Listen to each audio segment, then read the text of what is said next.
Bienvenue chez Even Audio, la plateforme dédiée à votre épanouissement sur les plans spirituels, émotionnels et physiques. Si vous appréciez notre contenu, n'hésitez pas à nous laisser un like, un commentaire, à partager et à vous abonner en activant la cloche de notification pour recevoir toutes nos nouveautés. Ensemble, faisons avancer le royaume des cieux. Dans cet extrait, nous vous proposons la version audio du livre Les langues au-delà de la chambre haute du révérend Kenneth Hagin. Nous vous souhaitons une bonne écoute et que Dieu vous bénisse. Objection numéro 3, les langues ont cessé.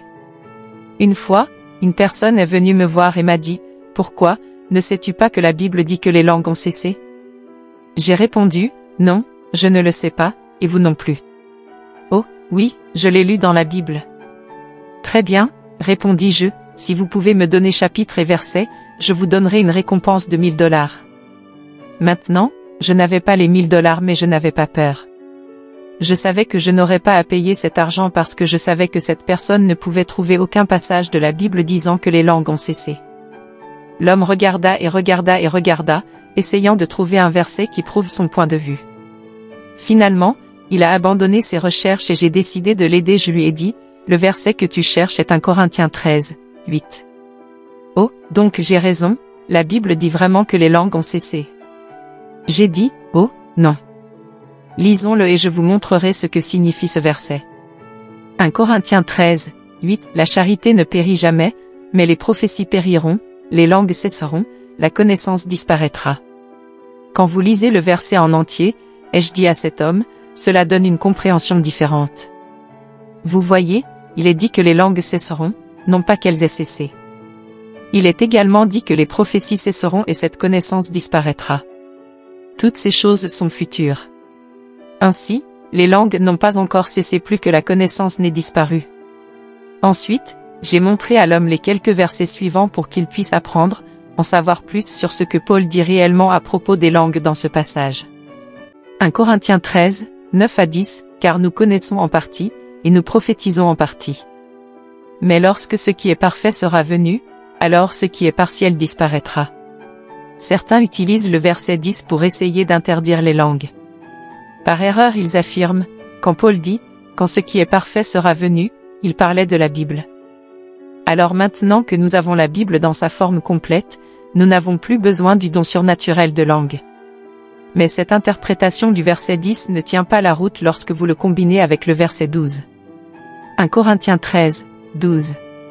Aujourd'hui nous voyons au moyen d'un miroir, d'une manière obscure, mais alors nous verrons face à face, aujourd'hui je connais en partie, mais alors je connaîtrai comme j'ai été connu. Il est évident que nous ne nous voyons pas encore face à face et que nous le faisons encore voir à travers un miroir obscurément.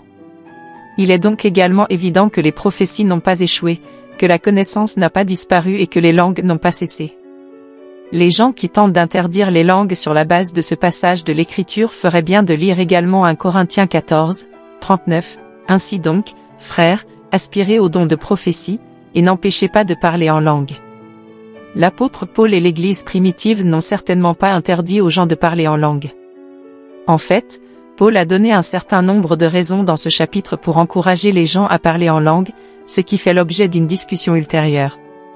Objection numéro 4. Seuls les apôtres pouvaient prier pour que les hommes reçoivent le baptême dans le Saint-Esprit. Certaines personnes utilisent Actes 8, 14-17 pour prouver que le baptême dans le Saint-Esprit avec la preuve de parler en langue n'était disponible que pour l'Église primitive tant que les premiers apôtres étaient encore en vie. Les gens soutiennent à tort que seuls les apôtres pouvaient exercer le ministère du baptême dans le Saint-Esprit aux hommes. Cependant, ce passage des Actes prouve le contraire. Actes 8, 14 à 17. Les apôtres qui étaient à Jérusalem, ayant appris que la Samarie avait reçu la parole de Dieu, y envoyèrent Pierre et Jean. Ceux-ci, lorsqu'ils furent descendus, prièrent pour eux, afin qu'ils reçussent le Saint-Esprit. Car ils n'étaient encore descendus sur aucun d'eux, ils seulement avaient été baptisés au nom du Seigneur Jésus. Alors ils leur imposèrent les mains, et ils reçurent le Saint-Esprit. Les personnes qui soutiennent l'argument selon lequel les langues ont cessé avec le dernier apôtre disent, les apôtres ont reçu le Saint-Esprit le jour de la résurrection. Le jour de la Pentecôte, ils ont pu transmettre le Saint-Esprit à d'autres. Mais ces personnes, à leur tour, ne pouvaient pas transmettre le Saint-Esprit à qui que ce soit d'autre.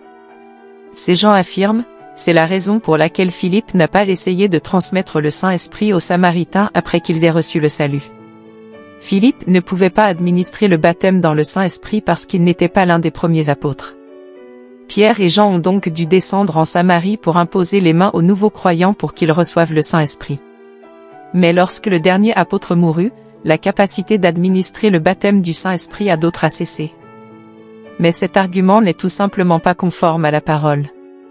Nous parlerons plus longuement plus tard des 5 cas enregistrés dans le livre des Actes où les gens ont été remplis du Saint-Esprit. Mais je veux faire de cela un point particulier ici, dans 2 des 5 cas où les croyants ont reçu le Saint-Esprit, ils l'ont reçu sans l'imposition des mains. Et à l'une des 3 autres occasions, la personne qui a exercé le ministère du baptême dans le Saint-Esprit n'était même pas un apôtre.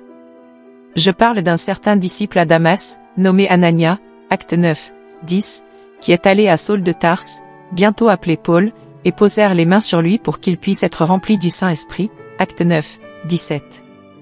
Un jour, après avoir prêché lors d'une réunion, je me suis assis sur une chaise sur la plateforme et j'ai commencé à imposer les mains aux gens qui passaient devant moi en file afin d'être guéris et recevoir le Saint-Esprit. Alors que je demandais à chaque personne pourquoi elle était venue pour la prière, un certain homme dans la file d'attente a pris la parole et a demandé « Prétendez-vous être un apôtre ?» Tout le monde pouvait entendre la question de cet homme par-dessus le microphone. « Non, je ne suis pas un apôtre, répondis-je, et je ne prétends pas en être un. Je suis sûr que je n'ai pas les qualifications. » Eh bien, alors, que faites-vous en imposant les mains sur les gens pour recevoir le Saint-Esprit, m'a demandé l'homme. Bien sûr, à la minute où l'homme a dit ça, je l'ai localisé. Alors j'ai dit, « Oh, je vois que tu connais vraiment ton Nouveau Testament. » « Oh, oui. Nous parlons là où parle le Nouveau Testament, et nous sommes, silence là où il y a silence. » Très bien, dis-je. Maintenant, dites-vous que le Nouveau Testament enseigne que personne d'autre que les apôtres originels ne pouvait exercer le ministère de remplissage du Saint-Esprit aux gens? En d'autres termes, croyez-vous que seuls les 12 apôtres ont reçu le Saint-Esprit le jour de la Pentecôte, et non les 120? Oui, répondit l'homme. Et vous croyez aussi que ces apôtres avaient le pouvoir de transmettre la capacité d'administrer le Saint-Esprit à quelqu'un d'autre par imposition des mains, mais que lorsque le dernier apôtre est mort, tous ça a cessé? Oui, c'est vrai. Eh bien, dis-je, la seule différence entre moi et toi, c'est que vous prétendez parler là où parle le Nouveau Testament et être. Je me tais là où il se tait, mais tu mens à ce sujet. D'un autre côté, je parle là où il parle, et je me tais là où il se tait. Que veux-tu dire? Demanda l'homme. Et Anania dans Acte 9? Demandai-je. Anania n'était pas un apôtre. Cet homme a dit, je ne sais pas exactement de quoi vous parlez. J'ai ouvert ma Bible à Acte 9 et j'ai lu les versets suivants. Acte 9, 10 à 12 et 17. Or, il y avait à Damas un disciple nommé Anania. Le Seigneur lui dit dans une vision, Anania. Il répondit, me voici, Seigneur. Et le Seigneur lui dit, lève-toi, va dans la rue qu'on appelle la droite, et cherche, dans la maison de Judas, un nommé Saul de Tarse. Car il prit, et il a vu en vision un homme du nom d'Anania, qui entrait, et qui lui imposait les mains, afin qu'il recouvrât la vue. Anania sortit, et, lorsqu'il fut arrivé dans la maison, il imposa les mains à Saul, en disant, Saul, mon frère, le Seigneur Jésus, qui t'est apparu sur le chemin par lequel tu venais, m'a envoyé pour que tu recouvres la vue et que tu sois rempli du Saint-Esprit. Maintenant, réponds-moi s'il te plaît, dis-je à l'homme, Anania était-il un apôtre? Je ne savais pas qu'il y avait ça dans la Bible, a déclaré l'homme. Tu vois, tu ferais mieux d'être prudent quand tu dis que tu parles là où le Nouveau Testament parle. Nulle part dans la Bible il n'est dit que seuls les apôtres peuvent administrer le baptême dans le Saint-Esprit. Alors que l'homme commençait à s'éloigner, j'ai dit, attendez une minute. Avant de partir, vous m'avez demandé si j'étais un apôtre et avez essayé de prouver que je n'avais pas droit d'imposer les mains aux gens pour recevoir le Saint-Esprit parce que je ne suis pas un apôtre. Mais je viens de vous prouver à partir de la parole que ce ne sont pas les apôtres qui peuvent imposer les mains aux autres pour recevoir le Saint-Esprit. J'ai continué, vous vouliez savoir par quelle autorité j'exerce mon ministère l'imposition des mains, et je vais vous le dire. J'impose les mains aux gens pour recevoir le Saint-Esprit par la même autorité par laquelle un certain disciple de Damas, nommé Anania, imposa les mains à Saul de Tarse dit au verset 10, le Seigneur lui, Anania, dit dans une vision. Le mot disciple signifie simplement un disciple du Seigneur. Anania n'était pas un apôtre. Il n'était pas un prophète. Il n'était pas un évangéliste. Il n'était pas un pasteur. Il n'était pas un enseignant. Il était juste ce que vous et moi appellerions un profane, et il était dirigé par le Seigneur Jésus lui-même, le chef de l'Église, pour imposer les mains à Saul pour recevoir le Saint-Esprit. Je crois que Dieu a mis ce récit dans la Bible parce qu'il savait que nous serions confrontés à cet argument de la part de certaines personnes, que seuls les apôtres pouvaient administrer le baptême dans le Saint-Esprit et que lorsque le dernier apôtre est mort, c'était la fin. Les gens qui le soutiennent restent sans voix lorsqu'ils découvrent ce que le Nouveau Testament le dit effectivement. Alors j'ai dit à l'homme, j'impose les mains aux gens pour recevoir le Saint-Esprit parce que le même Jésus qui est apparu à Anania en Damas m'a dit, je veux que tu ailles imposer les mains aux croyants pour qu'ils reçoivent le Saint-Esprit. C'est l'autorité par laquelle j'exerce mon ministère en imposant les mains au nom du Seigneur Jésus, le chef de l'Église. Si vous voulez discuter et polémiquer à ce sujet, je vous suggère d'aller discuter et polémiquer avec Jésus, parce que c'est lui qui m'a dit de le faire. C'est avec cela que j'ai renvoyé l'homme chez lui. Je voudrais faire une remarque supplémentaire sur ce qui s'est passé lorsque Jésus m'a dit qu'il m'avait donné le ministère d'imposer les mains pour le remplissage du Saint-Esprit. Je n'étais pas forcément content de cette nouvelle. J'ai dit à Jésus, « Cher Seigneur, je reçois suffisamment de critiques de la part de gens qui se font remplir avec le Saint-Esprit dans mon Église. Aussi sûr que je commence à imposer les mains sur les gens pour recevoir le Saint-Esprit, je serai même critiqué plus. Seigneur, je ne crois pas que je veuille faire ça. J'aimerais juste que tu donnes ce ministère à quelqu'un d'autre. » Eh bien, Jésus m'a vraiment laissé faire cette fois-là. Il m'a demandé, « Qui, je t'ai appelé? Est-ce moi ou est-ce les gens qui l'ont fait? » Eh bien, dis-je, tu l'as fait. Puis il m'a demandé, « À qui rendras-tu compte de tes biens? Ton ministère est pour moi ou pour les gens? Mais pour toi, Seigneur. » Dis-je. Alors le Seigneur dit, il est écrit que tous doivent se tenir devant le tribunal du Christ pour rendre compte des actes accomplis dans le corps. 2 Corinthiens 5, 10. Ce jour-là, tu te tiendras devant moi et tu devras rendre compte à moi et à tous ceux qui ont critiqué ton ministère. Tu me rendras aussi compte de ce qu'ils ont dit à ce sujet. Après tout, c'est mon ministère, et quand les gens critiquent ton ministère pour avoir imposé des mains, ils me critiquent. Jésus continua, alors, laisse ces gens entre mes mains. Ils devront me rendre compte de ce qu'ils ont dit. En attendant, je t'ai confié ce ministère, et tu vas devoir me rendre des comptes de savoir si tu as ou non accompli ce ministère que je t'ai donné. Eh bien, Seigneur, je pense que je ferais mieux de faire quelque chose à ce sujet alors. Oui, certainement, répondit Jésus. Mais que dois-je dire aux gens, ai-je demandé. Jésus m'a donné les 3 exemples dans le livre des Actes où les gens reçurent le Saint-Esprit par l'imposition des mains. Puis il m'a simplement dit, donne les Écritures aux gens. C'est donc exactement ce que j'ai fait. Merci à Dieu pour la parole de mon Dieu. C'est tellement clair, concis et simple. Ne tombez pas dans une ornière, pentecôtiste. Avant que Jésus ne me confie le ministère de l'imposition des mains, il m'utilisait pour remplir les gens du Saint-Esprit. En 1939, j'étais ministre dans l'église d'un autre pasteur prêchant un message sur le salut qui, à l'époque, était le seul message que je savais prêcher. En plein milieu de mon message, j'ai soudainement commencé à parler en d'autres langues. Je crois c'était seulement la 2e ou la 3e fois que j'envoyais un message en langue dans l'assemblée publique. J'ai parlé en langue 3 fois de suite et interprété à chaque fois. Toutes les interprétations concernaient le remplissage du Saint-Esprit, un sujet totalement différent de ce que je prêchais à propos.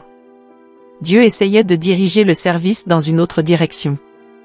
Nous, les ministres, devons sentir dans quelle direction va le Saint-Esprit dans nos services et suivre simplement le mouvement avec lui. Inspiré par le Saint-Esprit, je me suis retrouvé à faire quelque chose. Je ne l'avais jamais fait auparavant.